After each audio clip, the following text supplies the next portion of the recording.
Vamos até a palavra do Senhor. Evangelho de Lucas, capítulo 6, versículo 46 até o 49. Evangelho de Lucas, capítulo 6, versículo 46 até o versículo 49.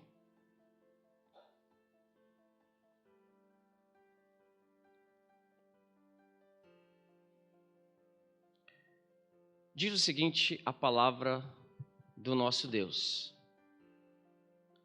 Por que me chamais Senhor, Senhor, e não fazeis o que vos mando? Todo aquele que vem a mim e ouve as minhas palavras e as pratica, eu vos mostrarei a quem é semelhante. É semelhante a um homem que, edificando a sua casa, cavou, abriu profunda vala e lançou o alicerce sobre a rocha. E vindo a enchente, arrojou-se o rio contra ela, ou contra aquela casa, e não a pôde abalar, por ter sido bem construída. Mas o que ouve e não pratica é semelhante a um homem que edificou uma casa sobre a terra, sem alicerces. E arrojando-se o rio contra ela, logo desabou, e aconteceu que foi grande a ruína daquela casa. Vira e mexe, meus irmãos, a gente vê nos noticiários cenas lamentáveis de pessoas que morrem por causa do crime. E uma dessas cenas, certa vez, me chamou a atenção de uma mãe que estava sobre o cadáver do seu filho, que havia se envolvido com o tráfico, se envolvido com o crime. E essa mãe, sobre o cadáver do seu filho, dizia palavras como estas. Ela chorando dizia: eu disse para você, eu te ensinei, eu te aconselhei. E repetidas vezes, com lágrimas nos olhos, cheia de angústia no coração, aquela mãe dizia sobre aquele filho que já não estava mais vivo: eu disse, eu te ensinei, eu te avisei, você não quis me escutar, você não me obedeceu. E ela dizia em um tom de angústia, em um tom de revolta. Irmãos amados, mas o fato é que nós também somos assim. Deus fala conosco, Deus nos avisa, Deus repete, Deus vai mostrando na sua palavra, Deus vai mostrando a realidade, Deus vai nos instruindo, Deus vai nos mostrando a sua lei, a sua vontade, e a verdade é que muitas vezes a gente não liga, a gente não se importa, a gente não leva a sério, de fato, aquilo que Deus está falando muitas vezes.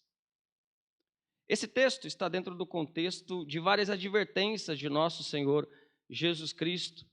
E o mesmo texto está em Mateus 17, só que em Mateus 17 são os terrenos que são diferentes. Um constrói a sua casa sobre a rocha e o outro constrói a sua casa sobre a areia, simbolizando pessoas que ouvem o evangelho e que praticam. Aquele que constrói sobre a rocha e aquele que constrói sobre a areia simboliza pessoas que ouvem o evangelho, mas não praticam. Esse texto é bem parecido, só que esse texto traz a metáfora de uma maneira um pouco diferente, em relação ao modo de construção. Aquele que ouve a palavra e pratica é comparado com alguém, com um construtor que constrói a sua casa com esmero, que constrói a sua casa com esforço, que cava uma boa vala, e aquele que ouve as palavras e não pratica é simbolizado aqui por aquele que constrói relaxadamente a sua casa. Vindo o dia, vindo um momento da enchente, vindo um momento específico de alagamento, vamos dizer assim, de algum fator climático terrível, aquela casa não se sustenta. Simbolizando assim o grande dia do Senhor, em que todas as obras serão julgadas, e aqueles que construíram sobre a rocha, que é Cristo, vão ser contrastados com aqueles que não construíram sobre a rocha, que é Cristo, porque ouviram a palavra, mas não praticaram a palavra. Essa pergunta de Jesus Cristo, irmãos, embora seja uma pergunta retórica, ela continua ecoando. Versículo 46. Por que me chamais Senhor, Senhor, e não fazeis o que vos mando? Por que chamam de Senhor, mas não obedecem? Por que chamam de Senhor, mas não obedecem? Jesus Cristo diz essas palavras há cerca de 2000 anos atrás. Essas palavras atravessam o mundo todo, vão até a Europa, América, chegam até o Brasil. E essas palavras estão hoje aqui, irmãos, em Juquiá. Isso está ecoando ainda e deve ecoar nos nossos ouvidos, nos nossos corações. Por que você chama Deus de Senhor, mas não obedece à sua vontade? E a pergunta que esse texto responde de diversas maneiras: por que não fazem a vontade? Por que ouvem e não fazem a vontade? E é isso que eu quero compartilhar com os irmãos nessa noite. E o primeiro ponto importante aqui, que o texto demonstra que essas pessoas que são repreendidas aqui, ouvem e não fazem a vontade de Deus, porque, primeiro, não consideram Cristo como Senhor. A palavra Senhor aqui, Kyrios, é Senhor mesmo. É o dono da vida, é o dono da nossa alma, é o dono de toda a nossa estrutura. E nem todas as pessoas consideram Jesus como Senhor. A maioria de nós está pronta para considerar Jesus como Salvador.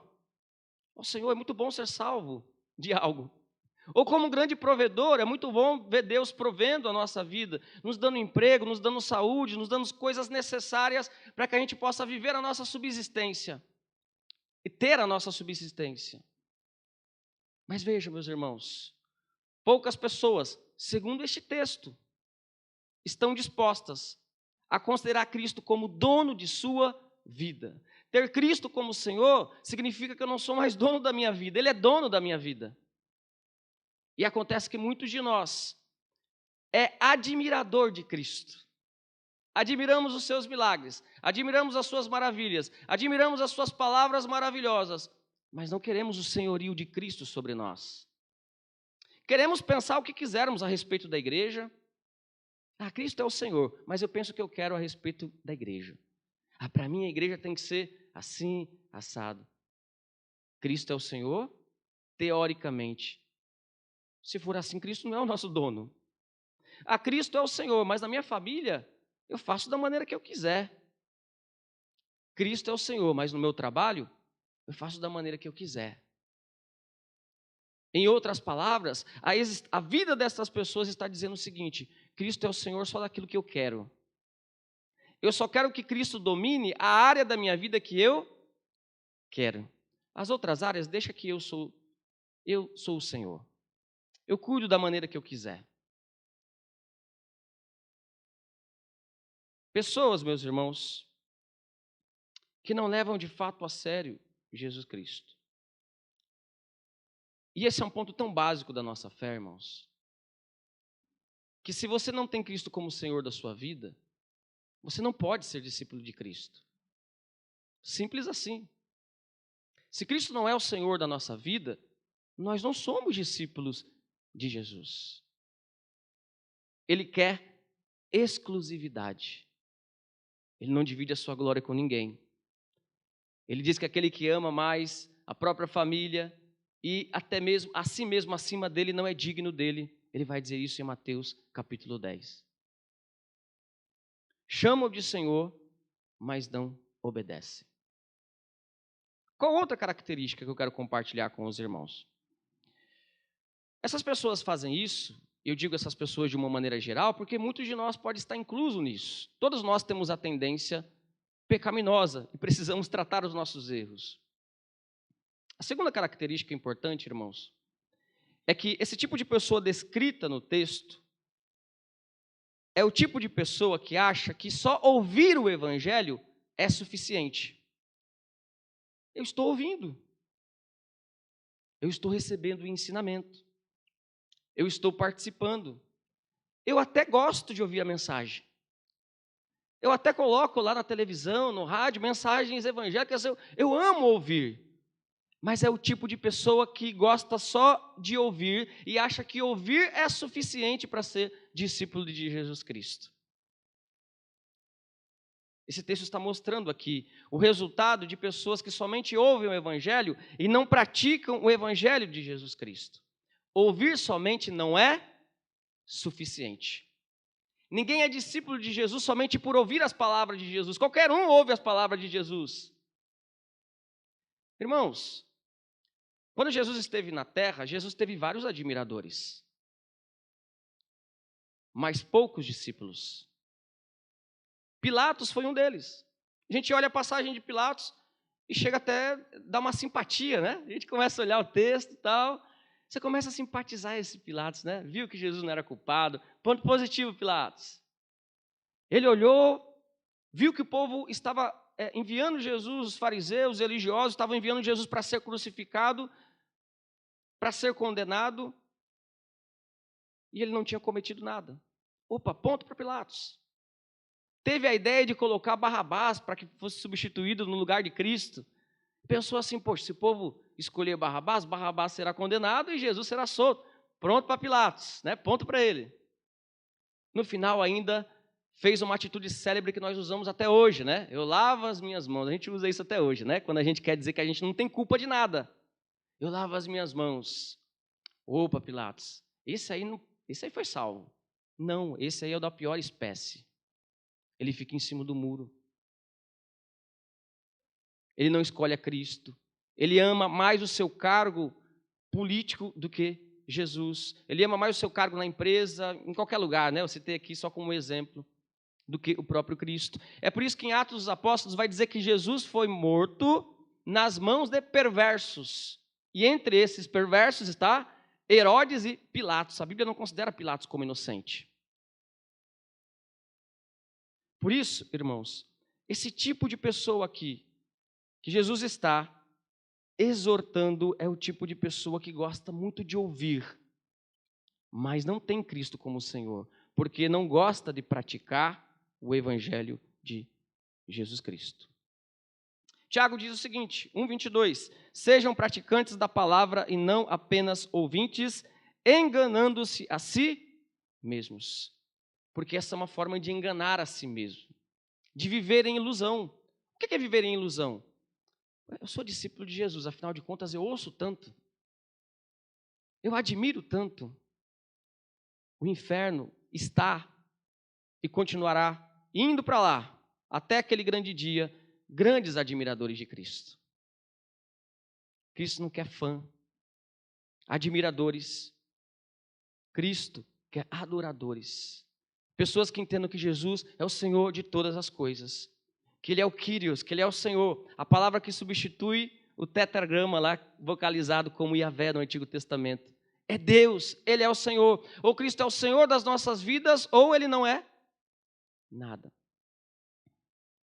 Chamam de Senhor, mas não obedecem.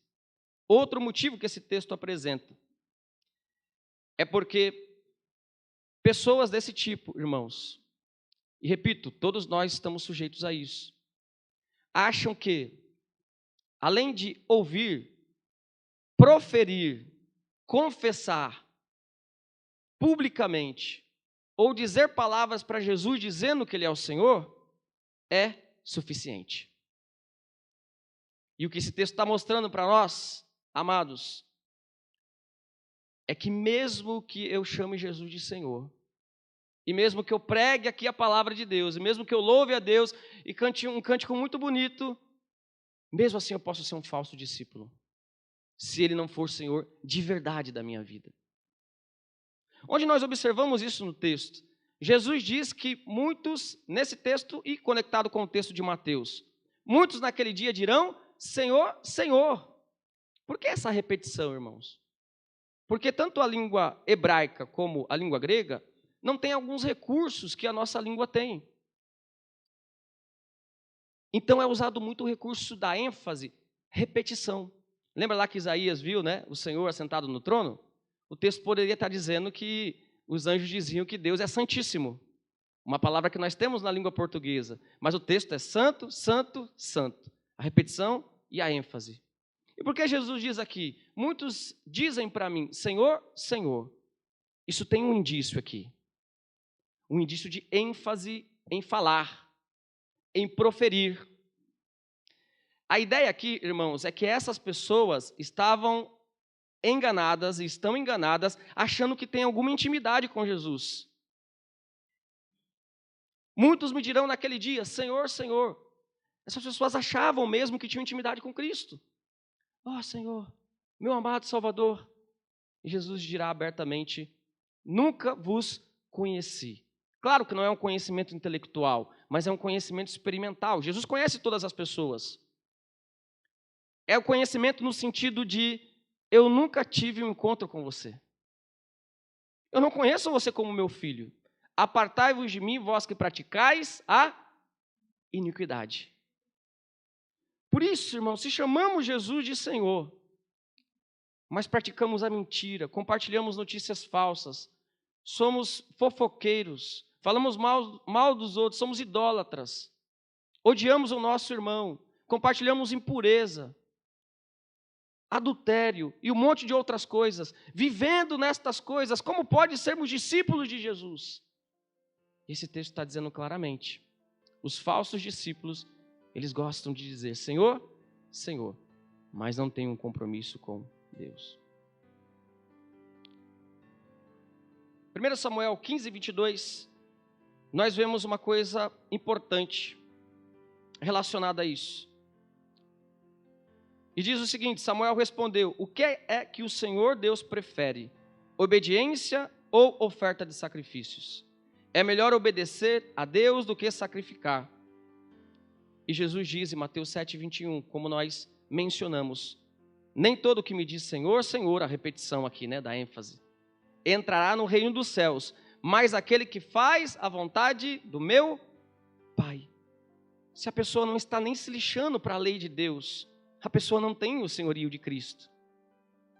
Eu li o Salmo 1 porque o Salmo 1 abre o saltério, e ele coloca ali a diferença entre o justo e o ímpio, e é a lei do Senhor. E o ímpio, no contexto do Salmo 1, irmãos, não é o ateu. Não existia ateu teórico como existe hoje nos tempos bíblicos. Não existia. É alguém que estava na comunidade do povo de Deus, que ouvia a lei de Deus, só que não praticava. É o escarnecedor, aquele que não tem temor, aquele que não pratica a lei de Deus, aquele que não está se importando com a opinião de ninguém. Esse que não tem, e que está demonstrando com essas atitudes, irmãos. E se isso for um hábito de que não está em Cristo. O apóstolo João vai lidar com esses testes de um verdadeiro cristão. E um dos testes que ele coloca, além da fraternidade, do amor, e além daquilo que se crê, a crença, a fé, um dos testes é o teste moral. E ele diz: aquele que vive pecando não pode estar em Cristo. As traduções mais antigas diziam aquele que peca, só que todo mundo peca, né? Então, fica um negócio um pouco complicado. Porque se todo mundo que peca não tiver comunhão com Deus, então ninguém tem. Mas o texto ali está no presente do indicativo, uma ação contínua. Por isso os tradutores modernos traduzem como aquele que vive pecando, ou seja, aquele que tem o pecado como um hábito. É diferente pecar, é diferente ter o pecado como um hábito. A pessoa, todos nós estamos sujeitos aqui a mentir, não é verdade? Mas é diferente a gente ter isso como estilo de vida. Irmãos, tem pessoas que têm como estilo de vida a fofoca, a mentira, a impureza, como estilo de vida. Não para de fazer isso. Ela está vivendo pecando. Por mais que esteja falando sobre Deus, por mais que esteja ouvindo sobre Deus, por mais que esteja proferindo o nome de Deus, a pessoa está vivendo pecando. Essa é uma advertência para todos nós.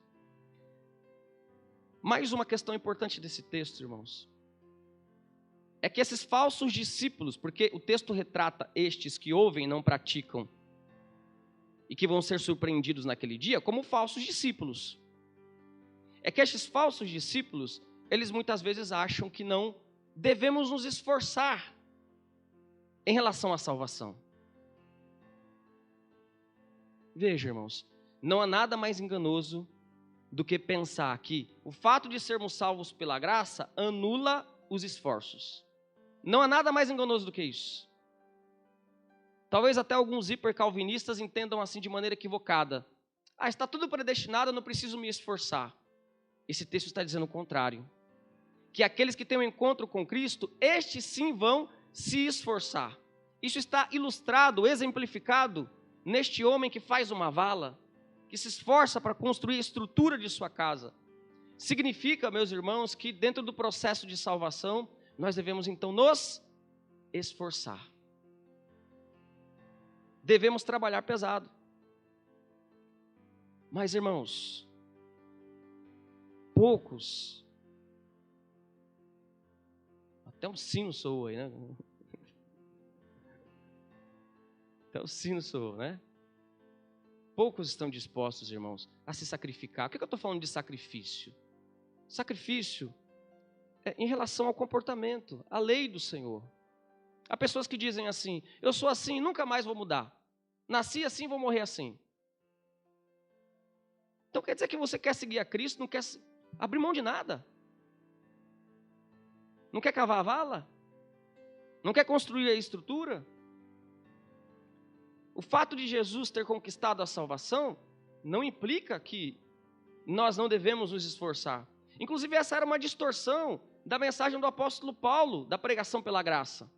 O apóstolo Pedro vai dizer em sua carta que havia pontos na carta do apóstolo Paulo, nos escritos de Paulo, difíceis de entender, que os indoutos inconstantes distorciam para a sua própria perdição. E o contexto é o quê? A salvação pela graça. A salvação pela graça não anula os esforços. Pelo contrário, a própria graça de Deus, se está operando em nós, vai produzir os esforços em nosso coração. Não é uma justificativa para a gente andar de qualquer forma. Para a gente se esquecer da lei de Deus e usando como justificativa, não, eu estou aqui, minha vida está toda torta, eu não vou arrumar porque a salvação é pela graça. Isso é afronta contra Deus. E por último, meus irmãos amados, esses que são falsos crentes, mencionados nesse texto, os verdadeiros também estão mencionados, mas a ênfase aqui é nos falsos. Por isso que Jesus começa o texto dizendo, né? Por que vocês me chamam de Senhor, mas não fazem a minha vontade? A ênfase aqui é uma advertência aos falsos discípulos. E última coisa que eu quero compartilhar com os irmãos, é que esses falsos discípulos não se incomodam. Eles acham que estão seguros diante da sua postura. Quem fica incomodado, irmãos, tem um indício muito forte de ser um verdadeiro discípulo. Porque é o Espírito Santo que faz essa obra, que faz a gente se incomodar. Poxa, será que eu estou errando? Será que eu estou vivendo minha vida de acordo com o cristianismo verdadeiro? O Espírito Santo traz isso, traz essa dependência. É por isso que, quebrando todos os padrões ali do pensamento judaico de sua época, Jesus Cristo vai dizer, bem-aventurado os pobres de espírito. Quem são os pobres de espírito? São aqueles que dizem, eu sou um pecador mesmo. Mas o texto aqui está retratando alguém, esse falso discípulo, não como alguém que reconhece o seu erro, pelo contrário, ele não reconhece. Ele pensa que está tudo bem caminhar desse jeito, está tudo bem, nada vai acontecer comigo. E de fato, irmãos, esse texto demonstra que, em termos de julgamento da salvação, agora não há nenhuma diferença entre o justo e o ímpio. Porque Deus não está aqui para dizer para a gente não pode chegar para Deus agora e dizer, Senhor, mostra para mim quem que é justo, quem que é ímpio aqui, quem que é o joio e quem que é o trigo. Não está. Esse texto está expressando isso. De que forma, irmãos? Mostrando essas duas estruturas, essas duas casas, e as duas aparentemente estão seguras. Aquele que não se esforçou, aquele que não construiu o alicerce, que é aquele falso discípulo que ouve, mas não pratica, ele está seguro. Até que chega um momento determinado. Onde está esse momento determinado, meus irmãos? No texto, versículo 49. Mas o que ouve e não pratica é semelhante ao homem que edificou uma casa sobre a terra, sem alicerces. Até aí tudo bem, né? A casa estava em pé, não é verdade? até aí tranquilamente. Mas, arrojando-se o rio contra ela, logo desabou, e aconteceu que foi grande a ruína daquela casa. Meus irmãos, esse é um alerta para todos nós. É um alerta porque podemos ter a ilusão de que a nossa vida está tranquila, de que o nosso procedimento está correto, de que Deus está se agradando de nossos procedimentos. Podemos ter essa ilusão, irmãos, até que se chegue um momento em que não haverá mais ilusão. E inclusive não haverá mais oportunidades para o arrependimento. Por isso, meus irmãos, eu considero esse texto da Escritura aqui como uma graça de Deus. Porque não é muito melhor a gente receber uma advertência enquanto dá tempo de a gente consertar a nossa vida, do que a gente receber a advertência final que esse texto está demonstrando, daquele grande dia, em que não haverá mais oportunidades? É muito melhor então. E por isso Jesus escreveu esse texto. E eu digo com convicção, irmãos, Jesus não escreveu esse texto para os reprovados. Porque os reprovados vão olhar esse texto e vão dizer, não, isso daí não é para mim. Esse texto só faz efeito naquele que entende a voz do bom pastor. Aqueles que são filhos de Deus, aqueles que foram tocados por Deus, e eles vão ver realmente, há um perigo na vida que eu estou vivendo. Há um perigo em relação ao procedimento que eu estou tendo. E se eu continuar assim, eu vou caminhando para a perdição. Por isso, irmãos, nós devemos avaliar a nossa vida. E por isso a obediência é um fator tão importante. A obediência, irmãos, não é importante, e aqui estou finalizando, a obediência não é importante para nos salvar. Nós estamos cansados de saber disso, né? Obediência não salva. Não é nesse sentido. E não é isso que Jesus quis dizer, que uma pessoa poderia ser salva pela sua obediência. O que Jesus quis dizer e que a Bíblia toda demonstra é que uma pessoa demonstra se ela é filha de Deus ou não pela sua obediência. Portanto, a obediência, o temor, a lei do Senhor, aos mandamentos do Senhor, às coisas de Deus, é uma evidência de que Deus tem operado na gente. Não é a razão pela qual Deus nos salva, porque se fosse a razão pela qual Deus nos salva, ninguém seria salvo, porque ninguém pode ser obediente por si só. Por isso nós temos que avaliar, tivemos um encontro com Cristo? Cristo é de fato o nosso Senhor? Estamos ouvindo a mensagem e estamos com disposição para praticá-la? Louvamos a Deus e há uma conexão naquilo que falamos com aquilo que praticamos? Estamos confortáveis com a nossa existência? O que é ruim? Ou estamos incomodados, sempre incomodados com as nossas atitudes, sempre procurando espelhar o modo que Cristo viveu? Essas perguntas são importantes. Você é discípulo de Jesus? Nós somos, de fato, discípulos de Jesus? E para finalizar, meus irmãos, eu quero citar uma ilustração que Charles Spurgeon sempre usava com dois animais, o porco e o gato. Os palmeirenses vão ficar bravos comigo aí, né? É só uma ilustração.